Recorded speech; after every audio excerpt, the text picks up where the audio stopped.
नमस्कार सभी को।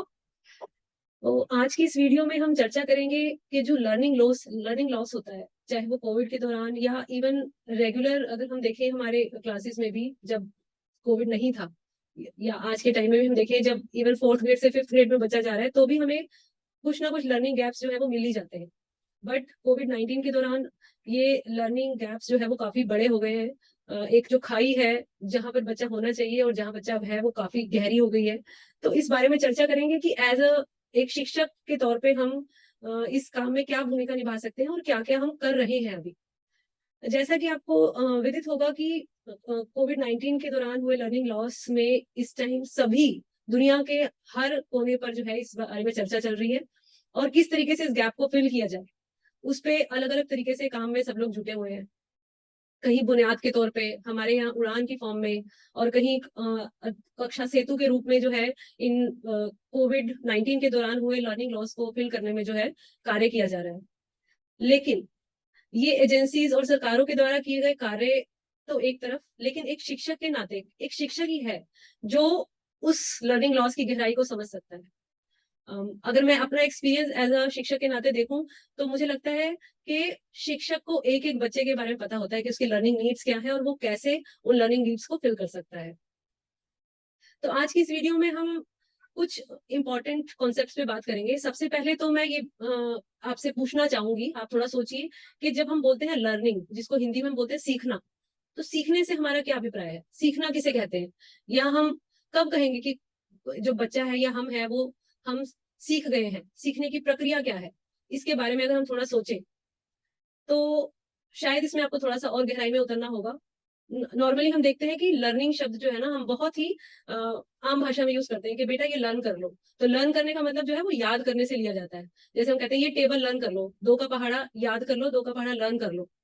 तो उसको कहीं ना कहीं याद से जोड़ा जाता है कि अगर बच्चे ने रट लिया है, उसे याद कर लिया, उसकी मेमोरी में है, तो उसको हम बोलते हैं, एक जनरल भाषा में ये लर्निंग को लिया जाता है।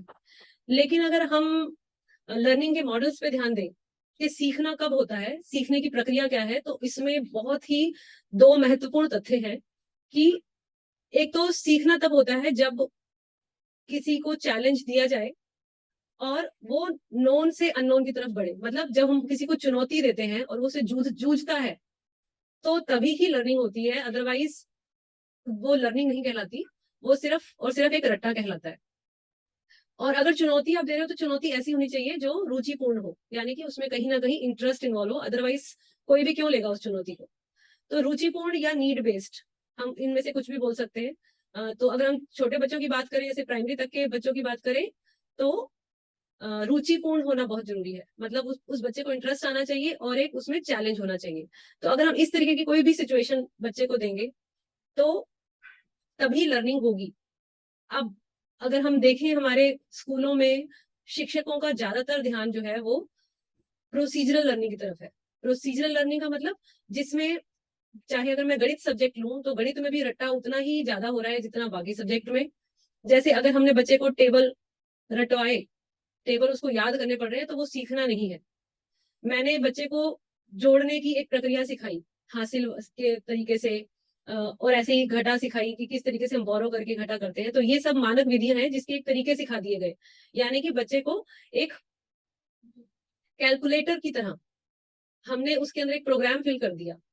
अब प्रोग्राम फिल किया और बच्चे को कहा कि आप ये प्रोसीजर को लर्न कर लो, इस विधि को लर्न करो, समझो इसको कैसे करना है, और फिर इसके तरीके के बहुत सारे प्रश्नों को हल करो।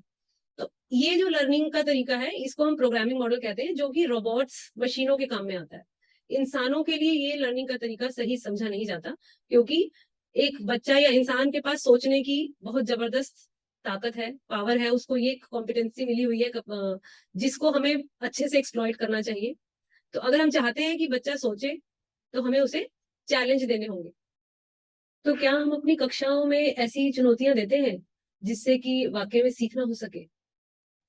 इसके अलावा अगर हम कोविड 19 के दौरान हुए लर्निंग लॉस की बात करें, तो क्योंकि वो काफी जो है गहरा गैप है, वो लॉस काफी गहरा है, तो हमें शायद कुछ और तरीके भी अपनाने पड़ेंगे। मैं जहां तक याद करूं, जब मैं अपनी कक्षा में देखती थी नाइन्थ के बच्चों के साथ, तो मुझे बहुत सारे लर्निंग गैप्स दिखते थे। मतलब कुछ ऐसे गैप्स होते थे जो मुझे थर्ड 3rd क्लास तक लेके जाने में हमें मजबूर करते थे कि मुझे यहाँ से भी किताबें लेकर बच्चों की हेल्प करनी पड़ेगी। तो अगर हम उस चीज को ध्यान में रखें, तो मेरी कक्षा में जब मैं लर्निंग एप्स पे काम करती थी, तो वहां पर मेरा फोकस होता था कि मैं कक्षा, जो हमारी रेगुलर क्लास चल रही है, उसी के दौरान ही कहीं ना कहीं बच्चों के साथ जो प्री कॉम्पिटेंसीज हैं उस पे बात करूं, उस पे चर्चा करूं, उस कॉन्सेप्ट्स पे काम किया जाए। परंतु जब गैप्स बड़े होते थे, तो रेगुलर क्लास में उन कॉन्सेप्ट्स के साथ डील करना काफी डिफिकल्ट हो जाता था, क्योंकि एक टाइम कंस्ट्रेंट होता था। जो जो बच्चे जिन्हें ऑलरेडी वो कॉन्सेप्ट्स का पता था, वो बच्चे काफी बोरियत महसूस करने लगते थे। तो अब हमें ये भी देखना है कि हमारी कक्षाओं में कोविड-19 के दौरान हुए गैप्स में भी बहुत सारी डाइवर्सिटी है। यानी कि कुछ बच्चे तो हमें ऐसे मिलेंगे जिनको शायद, अगर वो बच्चा 6th में है, तो उसे सिर्फ 5th और 4th के कॉन्सेप्ट्स में दिक्कत आ रही हो। यानी कि उसकी जो कॉम्पिटेंसीज है वो 5th और 4th की अभी जो है वो उसने अचीव ना की हो, अटेन ना की हो। और कुछ बच्चे ऐसे भी हो सकते हैं जो एकदम से फाउंडेशनल न्यूमरेसी ही उनके लिए एक बहुत बड़ा चैलेंज बना हुआ है। यानी कि वो नंबर्स को लेके ही, नंबर की रिकॉग्निशन को लेके ही जो है उनकी समझ नहीं बनी है, वो गिन गिन नहीं पा रहे हैं चीजों को। तो इस तरीके के भी आपके पास जो है चैलेंजेस हो सकते हैं। तो अगर एज अ शिक्षक हम सोचे, तो क्या इस पूरे ग्रुप को एक साथ लिया जा सकता है, रेगुलर क्लास में ही इन सबके साथ डील किया जा सकता है, या हमें अलग से भी इन्हें टाइम देना चाहिए?